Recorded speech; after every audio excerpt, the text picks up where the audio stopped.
Hello, Mridul. Can you hear us? I can hear you, sir. Mridul, can you tell us all about yourself, which you can in about 3 to 4 minutes, about your background, about your education, about your family, about your career goals? Give us a snapshot about yourself. Okay, sir. Good afternoon, sir. My name is Mridul Rampal Pawar. I'm 23 years old and I was born in the Jammu district of Jammu and Kashmir. I was brought up largely in the Mumbai metropolitan region. My father was in the Merchant Navy and my mother is a homemaker. In 2019, I graduated from Miranda House, University of Delhi, and I have been preparing for the civil services examination since then. I studied political science and economics at Miranda House. My hobbies include cooking and baking, adventure tourism, and watching anecdotal and topical stand-up comedy. Excellent, lovely. Well, Thank it's very impressive that at such a young age, you have been able to qualify for interview. This is the first attempt? Yes, sir. First time you are appearing? Yes, sir. Okay. You mentioned about very interesting extracurricular activity, watching anecdotal and topical stand-up comedy. Could you elaborate on this? Give us a few instances, few examples of such comedies which you would have enjoyed. So anecdotal stand-up comedy basically takes up instances from one's life and retells them in a humorous manner. So what impresses me most about this form of comedy is the ability to take the mundane and make it a form of art, make people laugh with something, with observations that seem very banal, very normal. Um, Topical stand-up comedy, on the other hand, focuses on current issues and I think a parallel in literature would be satire. So basically, it takes up uh, a very serious socio-political issue and puts it forth in a humorous manner, so as to convey messages, but also keep it light. Um, I enjoy comedy because it's a form of wit. It's extremely intelligent, and it always amazes me how people can land jokes because I cannot. I also got interested in noticing that you won an inter-college competition in governance and disaster management, presentation of a paper. Yes. Now that's again something very interesting. On the issue of governance, for example, since you are aiming to join civil services, what are the various reforms in governance you feel need to be done in governance? So for starters, governance needs to be more people-centric. It has to focus on people in policy. So even when we are talking about introducing technology and introducing faceless governance and less contact, even then we have to keep in mind that that form of governance should also be accessible to everyone. So for me, accessibility is one of the most important parts of governance. Um, Secondly, input, feedback, constant inputs and feedback mechanisms need to be put in place so that people have the opportunity to voice their concerns in a more uh, simple manner. So what are the main initiatives if you are a district collector which you can take in improving the governance of your district?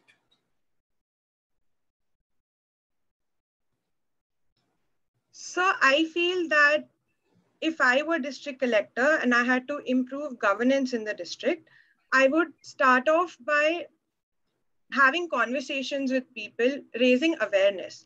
So, as a common citizen who has not had a lot to do with government up until now, it is very unfortunate that most of the policies and programs that we read about for the exam, I was not aware of them and nor were people around me.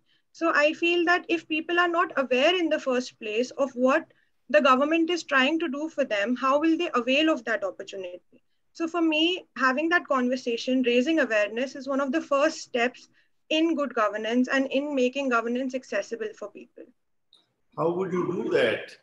Would you So be I able? think I think today social media and advertising are very powerful tools for that, sir, because almost everybody is on some form of on some form of social media, and even if they are not, they still go on the roads and they see advertisements and billboards. So if I were to promote a scheme or promote something that the government is trying to do, I would try to advertise it and let people know as much as possible, and keep channels of communication open at all times.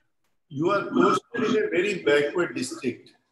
There is hardly any newspaper, there are hardly any social media, people are not literate and so on. In that kind of a district, how would you approach them? So even in backward districts, there will be some form of community bonding. There might be some sort of local government, panchayat meetings in the evening, or people might get together for some plays or entertainment. It would be wise then, sir, to use those avenues and platforms to spread the messages that the government might want to spread, rather than using conventional means that we would in urban areas. What about disaster management, another area which you have touched upon? In a district again, which is fraught to uh, problems like floods, or there could be other disasters. Even the pandemic is a disaster. So how would you prepare your district against such disasters? So, of course, when we talk about disaster management, disaster preparedness is the most important step of disaster management. And in smaller districts, districts which have less urbanization, I feel that community strength is the most important part of it. Even my paper was based on community-based disaster management. And in the paper, it was highlighted that often what happens is that in communities, people devise their own methods and own novel means to not only predict but also overcome disasters. Then, sir, it is important for us to chart out plans beforehand, for us to engage community at all levels, and train them in how to manage the disaster later on. Mridul, you have given IFS Foreign Service as your first preference. Yes, sir. What are the key challenges before India in the diplomatic arena at the moment? And how are you going to handle the problem of Taliban in Afghanistan? That's the second part of the question. So could you throw some light on both? So India's diplomatic challenges are many today. India is a rising power, but so are other powers in the region and in the world. So the foremost challenge before India is to balance its own national interest in this changing context, especially considering that diplomatic manpower with India is significantly less in ratio than other countries. It becomes a greater challenge because every person then has to do more work. But currently, I would say that the biggest challenge for India is to find its place in the changing order in light of new technology, in light of changing global order. And India would then need to speed up and ensure that it collaborates very effectively with other nations, like-minded nations, so that when we have a new world order, India does not miss an opportunity this time. So I think that is the foremost diplomatic challenge before India today. And sir, coming to the second part of your question is about Taliban and Afghanistan. I feel that engagement is the only option we are left with right now, because the Taliban has gained some sort of international recognition and legitimacy. But engagement with the Taliban does not mean that we agree with their methods and means. But sir, if we do not engage with them at all, then India loses a voice on the table, and our concerns and our interests would find no place to be expressed. So for now, and at least in the short to medium term, I think that India needs to continue to engage with Taliban and with all other actors in Afghanistan to effectively voice its interests. Tell me about the problems with China. How do we uh, how do we engage with China, and how do we handle the problems emanating out of a relationship. We have very old relationship with China. We have love-hate relationship. Sometimes there are positivity, sometimes negativity. There are economic problems. What should be the kind of relationship we have with China? So we cannot completely antagonize China at any point because, as it is said, we cannot change our neighbors. But then we have to sometimes link issues when we are dealing with China, as the government of India recently did. Uh, Historically, our approach has been to de-link economics and security issues and geographical border issues when we are dealing with China. But recently, when we linked economics with the border issue, it did show some better results. So that is one approach, which is to uh, link issues where it affects China and its relations with us. The second approach, sir, would be to engage in multilateral dialogue with China rather than bilateral dialogue, because alone India does not have that sort of bargaining and negotiating power when it comes to a power like China. But when we engage with other actors, the stakes are higher, and China then might have an incentive to listen. Could you elaborate this part in terms of multilateral negotiations with China? What do you mean by that? So, as we know, China's encroachments in the Indian Ocean region have troubled many ASEAN countries, as well as Japan and the United States and Australia are all skeptical of China's growing encroachments in the South China Sea, particularly. So, if we take that context, we can say that India's engagement with the Quad and India's increased engagement with ASEAN countries would put us on a better footing to deal with China.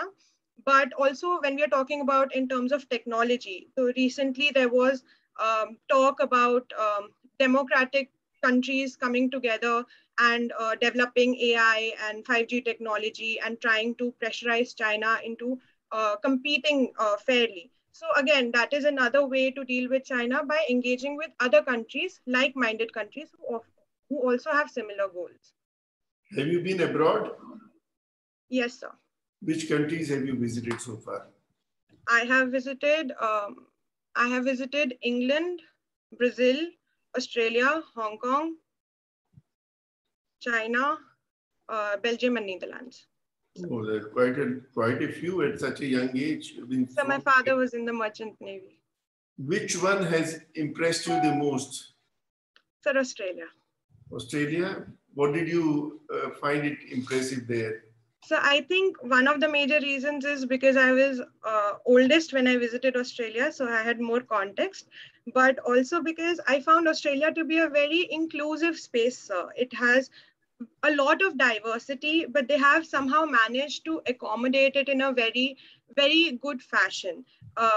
When we visited their national parks and their nature trails and their museums, they were very pedantic about including the indigenous voices and the indigenous history as well, which I found to be very inspiring. And it also has a lot of focus on preserving its natural heritage and along with all the development and modernity that the country stands for. So I think that is something that even we in India can emulate and can strive to emulate. Thank you very much, Mridul. It's been a pleasure talking to you. Over to you, Neeraj ji. Thank you, sir. Mridul, have you heard of the term SWOT analysis? I cannot recollect, sir. SWOT analysis. I cannot recollect, sir. It stands for strengths, weaknesses, opportunities, and threat analysis. Okay. So whenever we try to plan our strategies, we first carry out a SWOT analysis, which means we see what our strengths are, what our weaknesses are, what our opportunities are, and what the threats are. Now, if I were to ask you to do a SWOT analysis of yourself, how would you do it? Thank you for the information, sir. if I were to do a SWOT analysis of myself, so my strengths would be that I'm an extremely good listener and that I'm very empathetic. Also that in any crisis, I keep my head on my shoulders. My weaknesses would be that sometimes I act impulsively, especially when I sense threats. Um, Opportunities, I have been privileged enough to have a lot of opportunity in my life, be it good education, incredible parenting, uh, a lot of maybe luck also in some places. Uh, Threats that I would see for myself or that I pose. How do you view it? No, to yourself, obviously. To myself. Uh, Threats to myself would be that sometimes I procrastinate a bit, and that can be harmful, and that I also underestimate myself when I don't need to. So that can be a threat to my performance. Okay, I allowed you to state these factors as per your will, but now I'll like you to do a SWOT analysis of our country, and you have to give me 5 under each head. 5 under each head. Okay. Under each head. Okay, sir. So I'll start with strengths. India has a lot of strengths, sir, but I think our biggest strength is culture, be it food, be it language, be it history, any sort. India's biggest strength is its culture. The second one is the democratic characteristics of our polity. The third one would be the diversity we have in terms of people and our ability to accommodate that diversity. The fourth one would be the immense geographical and natural heritage that we possess, and that can be harnessed in the future in terms of both economics and tourism. And the fifth one, sir, would be the constant drive that Indians have to, better themselves with passing time and to compete internationally. So that would be strengths for me. So weaknesses would be that, as I talked about diversity, we are very diverse, but we also have sometimes we become very inward looking in our community and we fail to see the bigger picture at times. So that can be rectified. Other weaknesses would include, we sometimes get stuck in the past and that needs to change a bit. The third weakness would be that we often react rather than plan beforehand, and then it becomes problematic. The fourth weakness would be that we're still, socially, we still have a lot of structures and values that are not very progressive, and despite education, we have not been able to rectify those ills. And the fifth weakness would be that inequality in terms of class is a very, very gaping hole when we look around ourselves in India.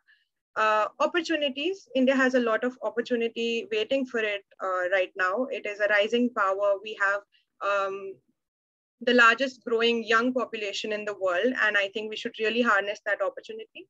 We have opportunities in tourism, as I mentioned before, because people are, I think that with the diversity that India possesses, people would be really interested to visit here, and we should develop that. The third opportunity is that a lot of countries see India as a torch bearer. So we can do that for a lot of developing countries, and we can, be the leader in some sorts for them. The fifth opportunity would be that we at this juncture have this ability to balance the past with the future in a very, very exemplary manner. And I think we should take up that opportunity.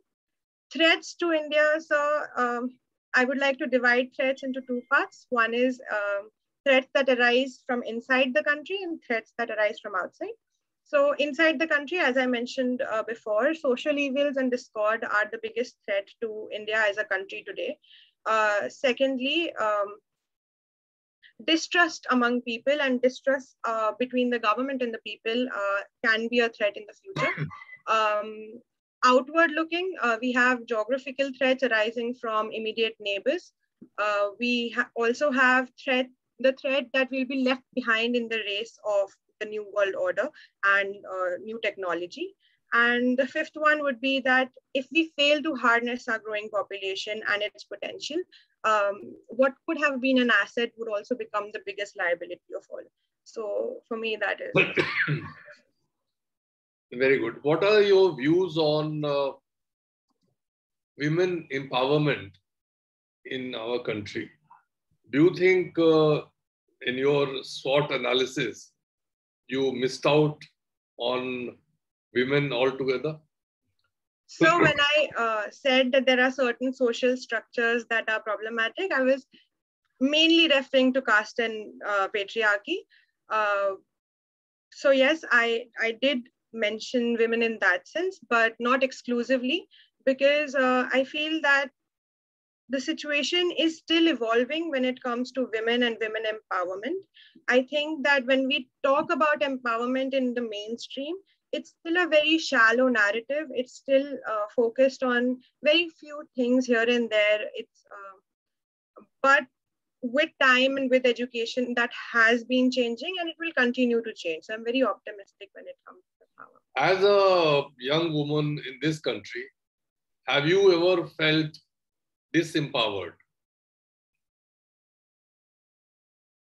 There have been occasions when the potential to feel disempowered arose. But as I said before, I have been extremely privileged to have parents who never let me feel disempowered. So whenever the opportunity would arise, my parents have been standing right next to me and not letting it touch me. So I would say that even when the opportunity arose, I did not have to feel the full brunt of it. Can you give me an example? For example, because I'm a single girl child, often people would tell my parents, you should have a boy child, and they would say, oh, what would a girl do? But my parents always stood steadfast that, no, this is our child and this is how it's going to be. Recently, there were some rituals that needed to be performed and they're conventionally performed by men. But my mother was very adamant that because I'm the only child, I'll be the one performing them. So no matter what happened and what people said, they did not let it come to me. Wonderful. And do you have any observations about women's safety, especially in our urban spaces? Yes, sir. I've been fortunate enough to live in two major metropolitans of our country. And women's safety has been an issue in both these places, but I felt it more so in Delhi than I did in Mumbai. Maybe because Mumbai was home to me, but also because I feel there's a difference in how people approach women in the two cities. And I feel a lot of it has to do with A, the culture, and B, also the kind of policing that exists, not only like formal policing, but also community policing. So in Mumbai, if somebody eve teases you or speaks badly to you, and you tell people around you, they will stand next to you and sort that out with that person. They will support you. But in Delhi, it is so normalized that people just let it go. It's just a thing that happens. So I think when that mindset sets in that this is the kind of thing that will happen, then it becomes more difficult to get rid of it. So that is my experience. Why do you think there is this difference in the culture of Bombay and Delhi? I think, sir, it's about normalization. In Mumbai, particularly, there is no concept of night curfews, or public transport does not shut down for a long time. So because of those reasons, at every hour in the day in Mumbai, if some set of people will be out and about, and it feels safer when there are other people also about. in Delhi, because of the curfew culture, things start shutting down after 8 p.m., 9 p.m., even the metro shuts down at 11 p.m. So then because of the isolation that comes with it, because the deserted nature of the city, then feeling unsafe then becomes more prominent, I feel. Do you think it is on account of the skewed gender ratio in the immediate hinterland of the two cities? It can be a possibility, sir, but I have not considered it before you just said it. Okay, very good. Thank you. Rajiv ji? Thank you, sir. Hello, Mridul. Good afternoon. Good afternoon, sir. There was a slight, disconnect in my internet connectivity. So I don't know whether this question has been put to you. If so, please let me know. On your preference for the IAS, you've said no to J&K. But for the IPS, you have opted for it. What was the reason for this? So, administratively, I feel that it is important for me to try to go back to the state and the work culture that I'm familiar with. And because I was brought up in the Mumbai metropolitan region, administratively, I'm more familiar with Maharashtra. And that is why Maharashtra then became my first preference. The form does not let me fill AGMA as any other preference except first. So that is why then J&K does not feature on the list. In terms of police service, sir, I think it was, I'll be very honest, sir, for me, it was a little symbolic because the police service is at number 5 on my preference order. And I felt that AGMA should feature because it is in a way my home state. And also because it is currently a union territory. Most of the regions in AGMA are union territories, and police personnel in union territories do have more leeway and more scope to work in union territories, and that is why AGMA made more logical sense. Okay, you have a plausible explanation, I can see. Now tell me, which are the cities you visited in Australia? I visited Melbourne, Sydney, Cairns, and Gold Coast. Did you visit the Bondi Beach? Yes, sir, in Sydney. And the Seven Sisters? The Seven Sisters on the Ocean Road, on the Great Ocean Road? I went, I think I took a train to the place. I don't recollect the exact, but I remember having... in the mountains, in the Blue Mountains. Yeah, mountains. Yeah, we did not get an opportunity to visit the Blue Mountains. You'll have to revisit Australia, or part of your IFS maybe you get. It's a lovely, journey to the Seven Sisters. Okay, now, in Netherlands you've been to. What is the uniqueness of the city planning there? So there's a lot of cycling infrastructure in Belgium and Netherlands, which I felt because we did not get an opportunity to visit for a very long time. It was a transit on the ship itself. So in the day that I got to go around, I felt that there was a lot of cycling infrastructure and public transport mostly focused on cycling. No, something more about the uniqueness of the architecture, the city planning. So I did not. Okay, we'll get to that. Tell me, how do we, one observation that you made on the SWOT analysis. Impulsive, you said, was a negative trait in you. But for an IFS officer, having an impulsive as a trait, either negative or whatever, is a very dangerous yes, sir. I would suggest that you do not mention that as your trait in you. So that's difficult to overcome. Just my suggestion. Yes, sir. Okay. It's something I've been working on for a very long time. And but I don't think in an interview board for an aspiring IFS aspirant, that should be a... Okay, yes, that we'll come to that later. Now, what are the... for cooking and baking, do you think OTG or an oven is more appropriate? Yes, sir, because currently I do not have an OTG, so I bake in the convection mode in the microwave. But often baking is a little uneven in that mode, and I think OTGs actually work better when it comes to it. I thought so. Okay, now tell me something about in your stand-up comedy, who is your favorite female artist? My favorite female artist in stand-up comedy, I have two. I like, both of them do not formally do stand-up, because of the lockdown, but they have tried it. And I like Srishti Dikshit and I like Kusha Kapila. Okay, okay. Has a stand-up comedian landed into some legal hassle recently? Yes, sir. Munawar, yes, yes. sir. Oh, and what was it? I mean, not exactly the nature of the case, but what was the provision of the act or the violation for which he's been taken to task? Sir, instigating offense to religious symbols, and I'm not very sure.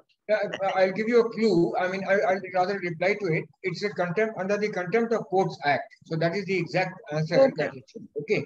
That provision. Okay. Now, tell me something about your. What is the IPS you've given at 5? Nevertheless, I would like to test your deft handling of this situation as well. What are the various CAPF? What are the armed police forces? Armed police forces. Yeah. There's the ITBP, the Indo-Tibetan Border Police Force. There's the BSF, I think also comes under it. There is Central Armed Police Forces, CAPF. There is, what else is there? For now, that's all I can recollect. Okay. Since you've given it at 5, so you better be prepared on the police questions. Yes, sir. Okay. Something of what are the how do we double our farmers' income? Government is again it is coming up with. I mean, they're making an announcement that doubling. How will they do it? How do we propose to do it? So we propose to do it by encouraging farmers to undertake farming activities that are more remunerative in nature. So, for example, there has been a push for farmers to undertake complementary farming activities like apiculture and sericulture, etc., pisciculture, etc. And there's also been a push to shift crops to horticulture crops and also crops that are more climatologically suitable or that earn higher rates in the international market. So by encouraging such things, the idea is to get more remuneration for farmers for the same amount of input or similar amounts of input. Mridul, what is the Open Skies Treaty and is India a member of it? Have we signed it? So I will, can I? Yes, please. Sir, as far as I remember, the Open Skies Treaty is an arrangement between the United States and former Soviet Union or current Russia, I'm not sure, wherein they allow planes of each other to fly past and check for possible missile proliferation, etc. Sir, as far as I know, India is not a part of the Open Skies Treaty, but I'm not sure. Okay, I'll elaborate on that when we are assessing your performance. Okay, your responses. Now, there was internet shutdowns, and the Honorable Supreme Court made some very strong observations. Where was it resorted to, and what were the observations of the court? So again, I'm not very sure to the instance you're referring to, but I think you're referring to the shutdowns in Kashmir. Yes. So the internet shutdowns happened in Kashmir after the abrogation of Article 370 in 2019. And the Supreme Court made some observations, some of which included that internet is fundamental in today's world, and that without reason. So I'm very sorry, but I have different delivery and they're ringing the bell constantly. Can I just take it? Yes, why not? Please do. Thank you so much. I'll just be back in. Yes. Yeah.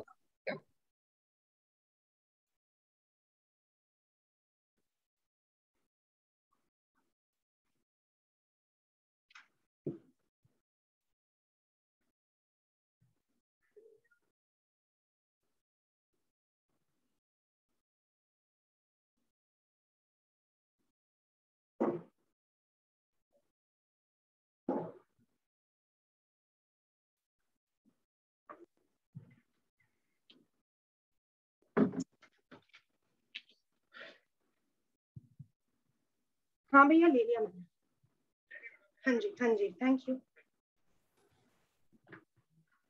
So Mridul has gone away for a while. She. No, sir, I'm back. Yeah. Okay. So we continue on the Yes, sir. We continue on the internet shutdown. On the internet shutdowns. So the Supreme Court made observations saying that prolonged shutdowns without reasons cannot be justified, and you have to give reasons for such shutdowns, and they should not be encouraged because internet is fundamental to development and just human well-being in today's world. So that is all I remember right now. Sir, would you now take over, sir? Thank you so much, Rajiv ji. Can I ask you a couple of more questions now at this stage? India has won its first medal at the Olympics today. Do you know who and in which category? Sir, I was just on social media. I did not find it. I'm sorry. Okay, not a problem. She's a lady, Mirabai Chanu, and it's a silver medal in weightlifting. That's nice. The first medal, and PM is just congratulations.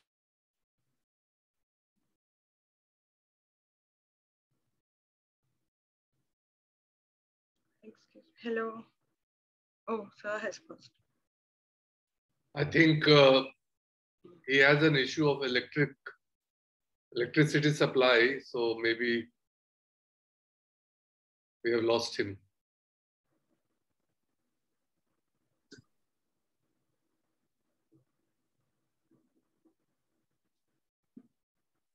Rajiv ji, should we continue with the feedback? Yes, sir. I think so. Okay, Mridul. Mridul, what did you think of your interview, and where would you rate yourself on a scale of 10? Sir, at 6.5. And I would say that I know I need to study more, but I'll do that. Okay, but when is the interview? It's on the 14th of September, sir. Oh, plenty of time, plenty of time. This is my first mock. Yeah. So you can prepare, and I must say you are very articulate. Your power of expression is of very high order, and you are a person who has a strong strong views and views on all subjects that are relevant. So these are the positives. I just noticed at one point, I think Mr. Rajiv Rai asked you a question and you didn't hear him clearly and you just repeated what he had said. If an interviewer has asked you a question and if you have not heard that person clearly, you have to say, excuse me, or will you please repeat that again? Did you realize what I'm trying to say? Yes, sir. I just repeated it and I said, is this what you said? Yes. So I'm sure that happened involuntarily by you, but it should be avoided. Yes. You have to say, excuse me. Otherwise, I think there is hardly anything I can tell you, except that, of course, you need to prepare on every subject. And if something which is thrown your way, of which you are not very sure, then you pause for a moment and structure your answers, in the proper manner. I made you do the SWOT analysis for India because when you did SWOT analysis for yourself, it was rather loose. So that's why I made you repeat the analysis for India, and there you did very well. Of course, you missed out on quite a few important points, but it doesn't matter because it was the first time that you were doing a SWOT analysis. It was not well thought out, but whatever you could think of on the spur of the moment, they were all to the point. So all you need to do is, of course, brush up your knowledge, keep in touch with the current affairs. I would advise you to have a question bank because largely you can divide the questions that will be asked of you in 3 parts. One is the DAF. Whatever you have mentioned, the DAF, that would be the source of most of the questions. The second is your optional subject and the subject in which you majored when you were in college, right? And the third is current affairs and general knowledge and so on. So you divide the questions in these three parts. Prepare questions, think of questions under each head, and then make small notes answering them, and you will be fine. That is one. It's just a suggestion. There's no hard and fast rule. You can plan your preparation as you, but this is one idea that I'm giving you. Otherwise, I wish you all the best. And I'm sure with your kind of confidence level and your kind of personality and your kind of articulation, you stand a very good chance to sail through. Sir, since you... welcome back, sir. Thank you. Thank you. Sorry, I disappeared. We were missing you, sir. Power outage. But just wanted to mention, young lady, that I was very impressed. Sorry? Okay. I was very impressed by your confidence. At such a young age, you were able to answer most of the questions with maturity. So I can say that you display maturity which is beyond your age. And you have seen so many countries. You have got a fair amount of idea of the world affairs. So I feel that you have a very strong chance of making it through. I would only like to suggest that when is your interview going to be held? It's on the 14th of September, sir. So you have plenty of time. So you can prepare yourself very well during the intervening period. So perhaps you can take a few more mock interviews in between, whichever you like to. Display a little more confidence, which will come with knowledge. I would suggest that arising out of your background, you should prepare a list of possible questions, which if you were sitting on the other side, you would like to ask yourself. You displayed some of the characteristics of a single child, which I can say, because my wife is also a single child of her parents. So, what would that be, sir? I can't describe. That's a secret. That's a secret. I can only say that you can feel it. You can't describe those qualities, but you can't take panga with a single child. And I can only tell you, you have to be very, very careful in dealing with her. So coming back to the points which I was mentioning to you. Yes, sir. You must read a few papers, whichever you do, and social media. Keep your knowledge very up to date. For a person who is aspiring to join IFS, because the world is changing so fast, and these days the parliament is in session and there would be many other things. The 15th August would come. We are constantly struggling with some problem or the other every day. Fortunately, we have a very dynamic foreign minister who is very well regarded globally for his diplomatic skills. You should be adequately prepared for various possible questions. It is quite likely that you may have someone sitting in the interview board from the IFS, in which case it would be absolutely a done thing. You would get a lot of questions from this subject. So prepare yourself well. You can also expect a few questions on the current status of economy, because that's also inextricably linked the economic relationship with the foreign this thing. In any case, these days, the main objective, main purpose of entire diplomacy is to spur economic relationship.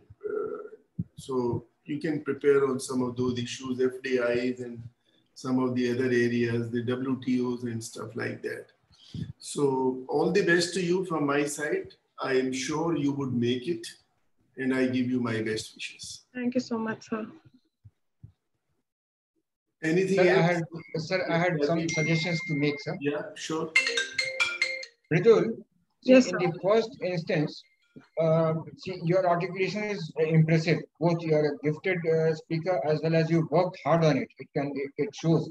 On Netherlands, since you visited and you mentioned the place, just read about it. I think they have their city planning is unique in the sense that it is below the sea level. I think that's the only country or state in the something like that below the sea level. I've been to that place and this is what I will look into it. Yes, and their management of office space. All the offices in the evenings convert into a playground. They either play basketball, ball. So in their workplaces, convert themselves in the evening. They're all, you cannot just recognize them. Now in your SWOT analysis, you said impulsive. I'm impulsive as a negative trait. As I mentioned, I think for an aspiring IFS officer, saying that you are impulsive is not a very positive. But another way, you also said underestimating yourself, you said as a negative trait. I think that should not be taken as a negative trait. Underestimation is a good thing. That means you are aspiring to get better. I mean, you are not satisfied very easily with the results you have achieved. So I don't know, but I just have a look at it. Third, on what are strengths of the country, nature should come at the top because this is what we have inherited. And if we tamper with it, if we play around with it, see what happened in Uttarakhand, see what happened in Kedarnath. I mean, those are examples those are our strengths. Culture we have built over the years, but nature we have inherited. So that should come at the top. Finally, on the CAPF, Central Armed Police Forces, you went wrong. Yeah. I'll just briefly say you went wrong. So please read through them. Assam Rifles and all 7 of them, and which are the 3 which are bordering, which are protecting our borders, the SSB, the ITBP, and the BSF. Just read about them. I got only 2. Yeah. Lastly, the Open Skies Treaty. See, India is not a member, you're right, but there are other things attached to it that you should be. It was in the news recently because US has exited. They have cited the reason of Russia violating various provisions of it. Then it permits, what is it defined as? That it permits nations to undertake unarmed flights to collect data on military forces and activities. Signed in the year 1992, became operational in 2002. You said 2 countries. No, it is not between US and Russia. 34 nations are members of the committee. So just generally yes, I will read up on it, sir. Yes. And I wanted to ask you a question. I have not, but I'll just mention the farmers' agitation discussed in a foreign parliament, that you can prepare yourself on that also, various aspects. Thank you, sir. Wish you all the best, Mridul. Thank you so much, sir. Okay, lunch. We break for lunch, sir.